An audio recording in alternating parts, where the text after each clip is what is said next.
Il est 13 h, bonjour à tous et bienvenue pour une nouvelle édition du Journal de la Rédaction en direct et en 7 minutes en cet après-midi du mardi 5 juin.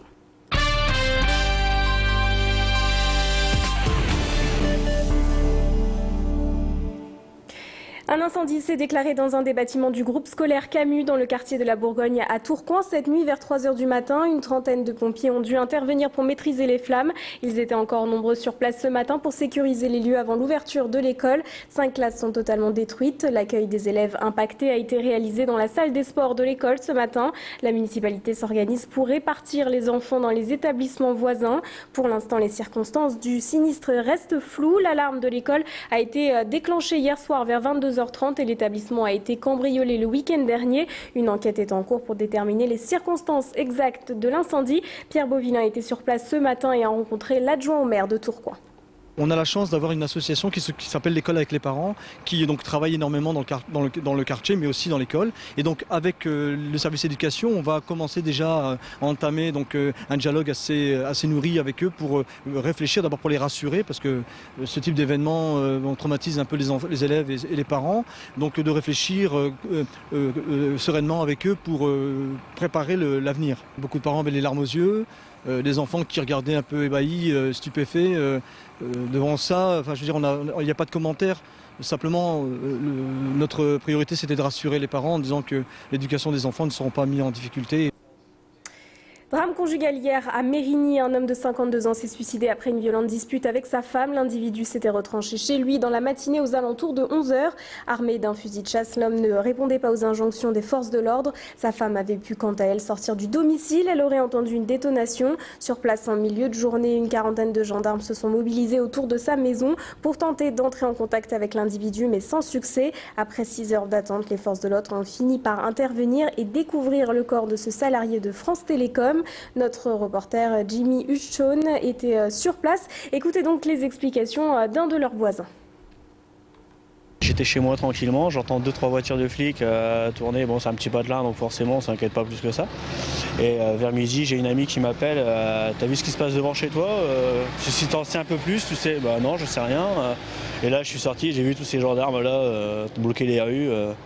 Vraiment impressionnant, quoi. C'était un monsieur super gentil, sans histoire. On s'est parlé comme ça un jour et maintenant on se voyait, on se parlait pendant, il n'y a jamais eu de problème. À la une de l'actualité, comme chaque jour, la politique et les législatives. Aujourd'hui, direction la 4e circonscription du Nord. Elle comprend les cantons de Lille-Ouest et de Quesnoy-sur-Deûle. Dans cette circonscription, on retrouve Marc-Philippe Daubresse, le député UMP sortant. Le maire de Lambersart se montre confiant pour sa réélection à l'Assemblée. Une circonscription acquise à la droite depuis plusieurs années et où Nicolas Sarkozy a réuni 54% des voix au second tour de la présidentielle. Face à lui, Hélène Parra est sa principale adversaire. La candidate du PS semble avoir le champ plutôt libre après le retrait d'Olivier Henno. Le maire modem de Saint-André espérait une alliance entre le centre et les socialistes pour être le candidat commun aux deux partis. Malgré son soutien affiché à François Hollande, les négociations ont échoué. Olivier Henno a donc décidé de ne pas se présenter. La voie semble donc bien dégagée pour Hélène Parra, aujourd'hui conseillère municipale de Saint-André, engagée dans une rude bataille donc face à Marc-Philippe Daubresse. Écoutez donc sa réaction. Je ne sais pas, on verra dimanche. En tout cas, c'est vrai qu'il est député depuis 20 ans, qu'il est maire, qu'il a peut-être des moyens que nous n'avons pas. Mais en tout cas, nous avons les militants, l'enthousiasme, maintenant un président avec nous, donc tout va bien. C'est un challenge et puis du coup, c'est aussi quelqu'un qui a cautionné et qui a participé au gouvernement, qui était d'accord avec toutes les mesures qui ont été prises. Et donc, ça nous fait aussi des arguments à contrer et à expliquer aux habitants de la circonscription. Et dans cette 4e circonscription, on compte également 9 autres candidats. Leur nom s'affiche sur votre écran. Parmi eux, on retrouve notamment Nathalie Baudrin pour le Parti de la lutte ouvrière, Vinciane Faber pour Europe Écologie Les Verts, ou encore Juliette Perrault sera candidate pour le nouveau parti anticapitaliste. Et dimanche soir, rendez-vous à partir de 19 h sur Grand Lille TV pour connaître tous les résultats circonscription par circonscription. Toute la rédaction sera mobilisée pour des éditions spéciales en direct.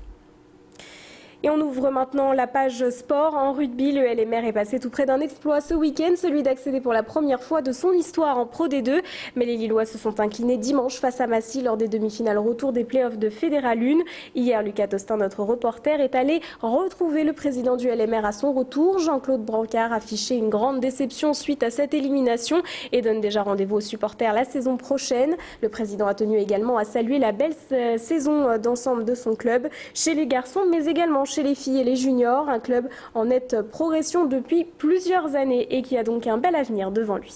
Si on regarde la moitié vide de la bouteille, on se dit que non, on n'est pas passé. Et moi, je préfère construire avec la moitié pleine et de dire que c'est la première fois qu'on passait des huitièmes de finale, la première fois que l'on passait des quarts de finale, et c'est la première fois qu'on se retrouvait en demi-finale. Et se retrouver en demi-finale avec un score aussi serré, c'est hyper frustrant. Donc je crois qu'il faut aussi lucidement analyser les choses, mais c'est en même temps très très réconfortant. Ça veut dire qu'il nous reste très peu de choses à faire pour franchir cette ultime étape. Et à noter que le ministre de l'Intérieur, Manuel Valls, sera en visite à 19h dans un foyer de jeunes à Tourcoing. Il vient notamment soutenir Zina Damani, candidate PS dans la 10e circonscription, face notamment à Christian Van Est et Gérald Darmanin. C'est ainsi que s'achève cette édition. Merci à vous de l'avoir suivi. On se retrouve dans quelques secondes pour toutes vos prévisions météo. À tout de suite.